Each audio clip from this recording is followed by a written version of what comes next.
是哪里呀？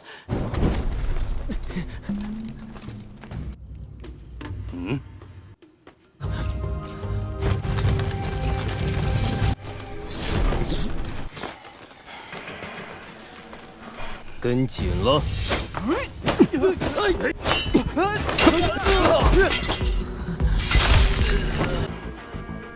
大单于，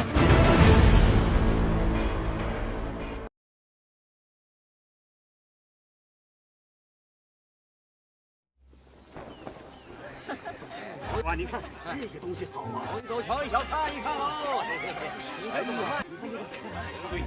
Kensing dan yang lainnya berangkat menuju ke kota Chang'an. Mereka melewati sebuah pasar dengan menunggangi seekor kuda. Kensing bertanya kepada Feng Qianjun mengenai tentara yang ia bawa waktu berada di kuburan. Feng Qianjun menjawab jika tentara tersebut adalah tentara jin yang sedang melakukan penyelidikan.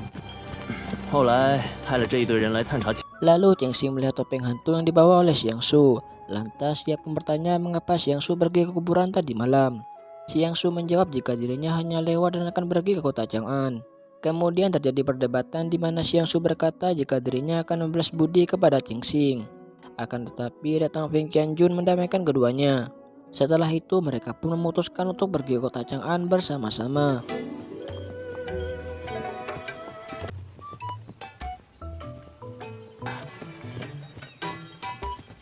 Di malam harinya mereka beristirahat di sebuah rumah yang terbengkalai. Kensing yang belum tidur pergi ke sumber air panas yang dikatakan Feng Qianjun. Di sana terdapat Xiang Shu yang sedang berendam.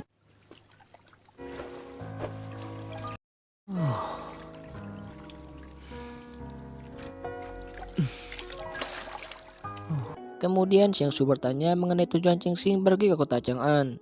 Kensing menjawab jika dirinya seorang eksorsis dan tentunya mempunyai misi.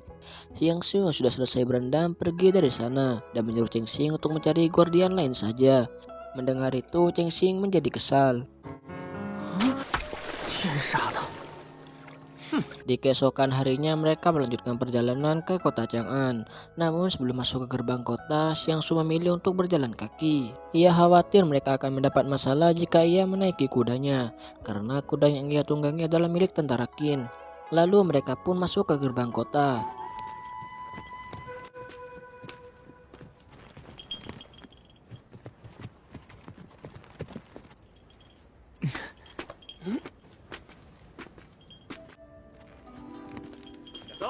Mereka melewati sebuah pasar yang amat ramai. Kensing yang sedang asing beli jajanan ditinggal oleh kedua temannya. Ia pun bergegas mencari kedua temannya itu.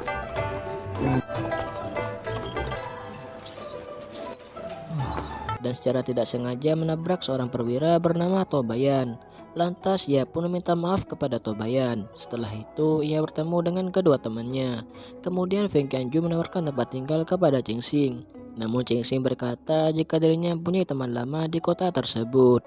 Ia berencana untuk menginap di rumah teman lamanya itu. Akan tetapi ia meminta tolong kepada Feng Qianjun untuk menjaga anjing peliharaannya, karena kemungkinan tempat yang akan ia kunjungi tidak akan menerimanya. Feng Qianjun pun menerimanya. Namun sebelum mereka berpisah, Feng Qianjun berpesan kepada Kensing jika merindukan anjingnya, ia bisa kapan saja datang ke tempat tinggalnya di rumah pinus sisi barat kota.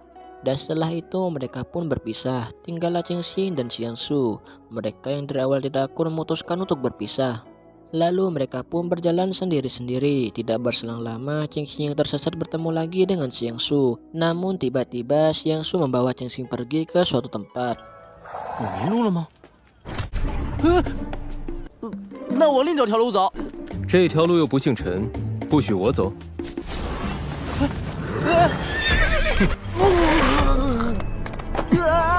猴子以后别别叫我，不然我你把我送到以后，这马就送你了。把你扔下去。疼啊疼！ Tibalah mereka ke rumah teman lama Kensing. Akan tetapi penjaga di sana berkata jika tuannya sedang tidak berada di rumah. Namun saat ia akan pergi, tiba-tiba ada seseorang yang keluar dari rumah tersebut. Ia adalah Yuan Xin dan Tao Bayan. Ia pun menyapa Yuan Xin. Kemudian mereka saling perkenalkan temannya satu sama lain. Setelah Tao Bayan pulang, Kensing langsung mengatakan tujuannya kepada Yuan Xin, yaitu ingin menginap di rumah Yuan untuk sementara. Akan tetapi Yuan menolak dan mengusir Cheng Xing dengan halus. Yuan beralasan jika saudaranya sedang berkunjung ke rumahnya. Mendengar itu, Cheng Xing pun menjadi kecewa lalu pergi dari tempat tersebut. 为兄，这就不留了。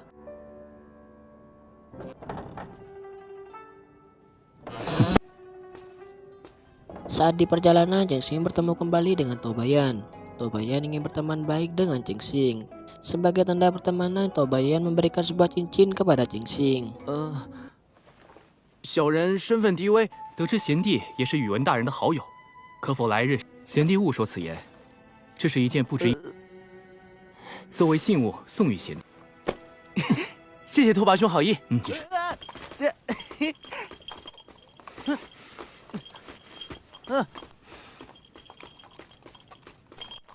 哎，你这是去哪儿？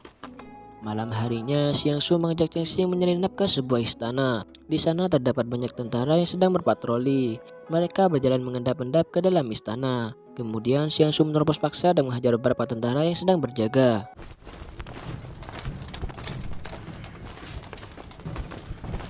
你们去那边。是。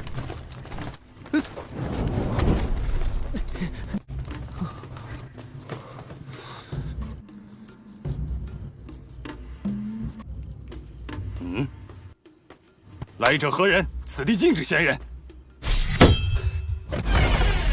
哎呀！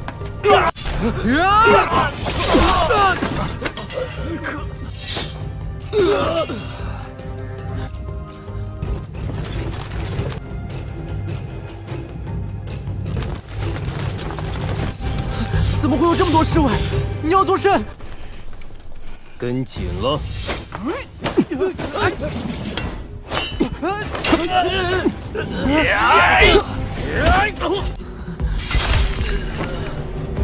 Setelah menghajar beberapa tentara, mereka pun naik ke aula Dengming. Terlihat semakin banyak tentara yang berdatangan langsung mengepung mereka. Namun Xiang Su tetap bersikap tenang.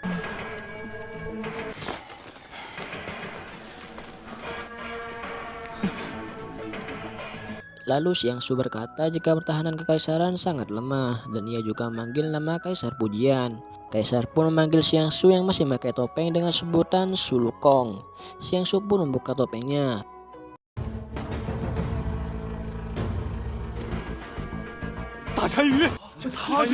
Dac单于回来了！ Singkat cerita, mereka dibawa masuk ke aula Dengming. Di dalam, Cheng Xing dijamu layaknya seorang tamu, sedangkan Xiang Su ia ditanya oleh Kaisar Pujian mengenai dirinya yang selama ini menghilang. Karena Kaisar Pujian telah mengirim banyak orang untuk mencari Xiang Su. Kemudian datang seorang putri kaisar bernama Yan Nanzan.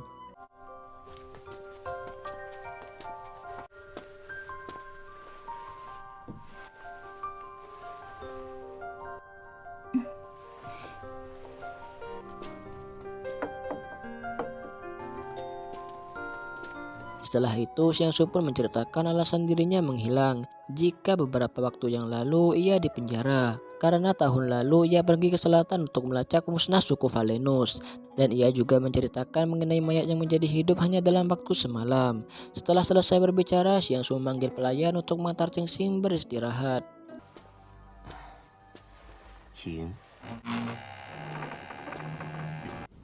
你莫要再拖下去了，都说了。 走吧。 Singkat cerita, Cheng Xing yang sedang beristirahat, ia didatangi Xiang Su dan menyuruhnya untuk bangun. Kemudian Xiang Su menceritakan mengenai dirinya yang dipaksa untuk menangani aliansi kuno kekaisaran. Aliansi kuno adalah aliansi yang dibentuk oleh semua suku Sunyu di luar jalur Shanhai, dan pemimpin dari aliansi tersebut adalah Xiang Su sendiri. Kemudian Xiang Su mengizinkan Cheng Xing tinggal di istana untuk sementara. Asalkan Cheng Xing harus mencari tahu dari mana datangnya zombie dan siapa dalang di balik itu semua. Cheng Xing pun menyanggupinya asalkan Xiang Su memberikan dirinya bantuan. Langkah awal yang akan Cheng Xing lakukan yaitu pergi ke Kementerian Pekerjaan Umum, dan ia juga akan menyelidikinya di kota. Di keesokan harinya, ia pun bersiap-siap untuk menyelidiki kasus mengenai zombie. Di perjalanan, ia bertemu dengan Tobayan yang kebetulan juga akan pergi ke tempat yang sama. Lalu mereka pun memutuskan untuk pergi bersama-sama. 那就有劳拓跋兄了。大人，汉长安相关资料都在这儿了。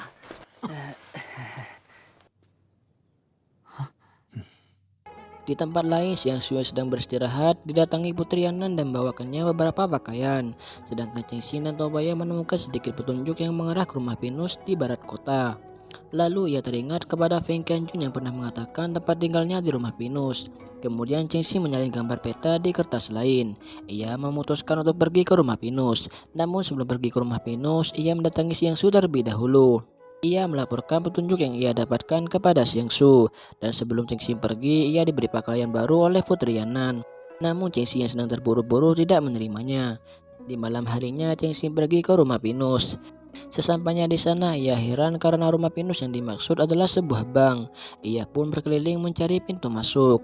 Kemudian ia menemukan rumah yang di dalamnya terdapat banyak orang yang sedang berkumpul. Namun tidak sengaja ia membuka pintu rumah tersebut. Sontak membuat orang-orang di sana mengira jika dirinya sedang menguping.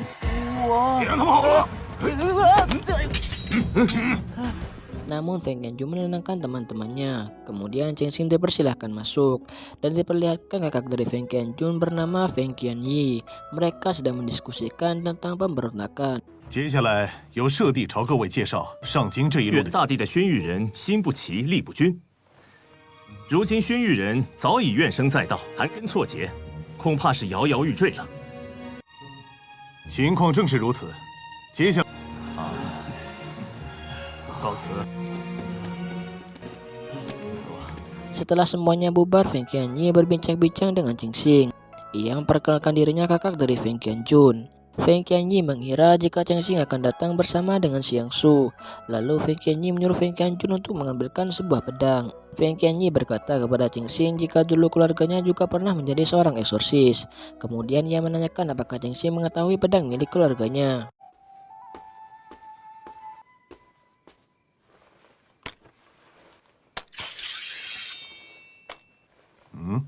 不知你可识得此刀？”可令神州万千草木成冰。现世之时，移青鸾，平溪谷。这是森罗万象刀。